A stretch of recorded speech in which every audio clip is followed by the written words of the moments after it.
ঢেকিয়াজুলি আঞ্চলিক ছাত্ৰ সন্থাৰ উদ্যোগত আজি ঢেকিয়াজুলিত প্ৰাণৰ শিল্পী প্ৰয়াত জুবিন গাৰ্গক সুঁৱৰি শ্ৰদ্ধাঞ্জলি জ্ঞাপন কৰে। উল্লেখযোগ্য যে বিগত এমাহৰ পূৰ্বে আজিৰ দিনটোতে প্ৰাণৰ শিল্পী জুবিন গাৰ্গৰ ছিংগাপুৰত ৰহস্যময় মৃত্যু হৈছিল।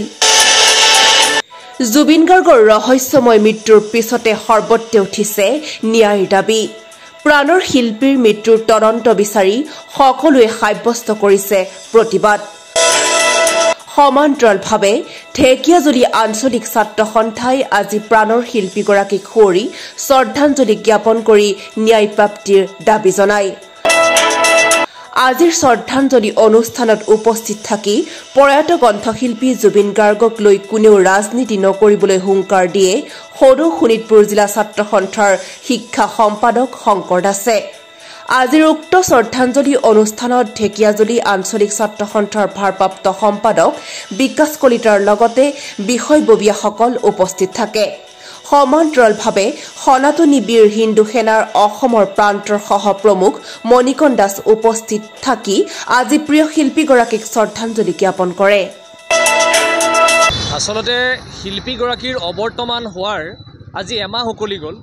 এই এমাহে অসমৰ প্ৰত্যেকখন ঘৰৰ মানুহে অসমৰ প্ৰতিজন শিল্পীগৰাকীক ভাল পোৱা মানুহে আচলতে খাব পৰা নাই, শুব পৰা নাই, সকলো বিষাদত আছে। জুবিন গাৰ্গৰ কথাটো ভাবিলেই সকলো তেওঁলোকৰ বুকুখন বিষাই যায়। ইতিমধ্যে এই কথাবোৰ অসমৰ ৰাইজে ক'বলৈ লৈছে। কিন্তু শিল্পীগৰাকী নোহোৱা হোৱা আজি এমাহ হ'ল, কিন্তু আজি পৰ্যন্ত চৰকাৰে তেওঁক ন্যায় দিব পৰা নোৱাৰাটো অত্যন্ত দুৰ্ভাগ্যজনক কথা। আমি চৰকাৰখনক কৈছোঁ যে তদন্ত প্ৰক্ৰিয়া ক্ষিপ্ৰতাৰে কৰিব লাগে আৰু শিল্পীগৰাকীক সোনকালে ন্যায় দিব লাগে। অসমৰ ৰাইজে জানিবলৈ বিচাৰিছে তেওঁক ছিংগাপুৰলৈ লৈ যোৱা হ'ল, যোৱাৰ পিছত কি হ'ল। SITয়ে তেওঁলোকে তদন্ত অব্যাহত ৰাখিছে আৰু সমগ্ৰ বিষয় অসমৰ ৰাইজৰ নিৰীক্ষণত আছে। সেইটো কাৰণে চৰকাৰক আমি আহ্বান জনাইছোঁ যে অচিৰেই শিল্পীগৰাকীক ন্যায় দিবৰ কাৰণে চৰকাৰে যাতে ব্যৱস্থা গ্ৰহণ কৰে আৰু ন্যায় ব্যৱস্থাটো অচিৰেই এনেধৰণৰ হ'ব লাগে যাতে পানী এটুপি সৰকিব নোৱাৰে। কাৰণ আমি বিচাৰিছোঁ যিগৰাকী জুবিন গাৰ্গক হত্যা কৰিলে এটা শিশুসুলভ এগৰাকী ব্যক্তি আছিল, বহু সত্তাৰ অধিকাৰী আছিল। এই প্ৰাতস্মৰণীয় ব্যক্তিসত্তাৰ অধিকাৰী জুবিন গাৰ্গক হত্যা কৰাসকল অসমৰ জাতীয় শত্ৰু। এই জাতীয় শত্ৰুসকলে যাতে তেওঁলোকে চৰকাৰে যি SIT গঠন কৰিছে, এই SIT ইতিমধ্যে তদন্ত প্ৰক্ৰিয়া আগবঢ়াই নিছে। SITয়ে যি চাৰ্জশ্বিট ইতিমধ্যে তেওঁলোকে বনাই আছে, এই চাৰ্জশ্বিটখন যাতে কোৰ্টত যাতে দাখিল কৰোঁতে অপৰাধী যাতে কোনো সুৰুঙাৰে সাৰি যাব নোৱাৰে তাৰ কাৰণে চৰকাৰে ব্যৱস্থা গ্ৰহণ কৰিব লাগে আৰু দোষীক দৃষ্টান্তমূলক শাস্তিৰ ব্যৱস্থা কৰিবৰ কাৰণে আমি চৰকাৰক আমি আহ্বান জনাইছোঁ। আৰু আহি থকা দিনত আমি ক'বলৈ বিচাৰিছোঁ যে শিল্পীগৰাকীক ন্যায় প্ৰদান কৰিব লাগিব নম্বৰ 1, আৰু শিল্পীগৰাকী যাতে ন্যায় প্ৰদান কৰাৰ লগতে দোষীয়ে দৃষ্টান্তমূলক শাস্তি পায় এই কথাটো আমি চৰকাৰক আমি উনুকিয়াই দিছোঁ।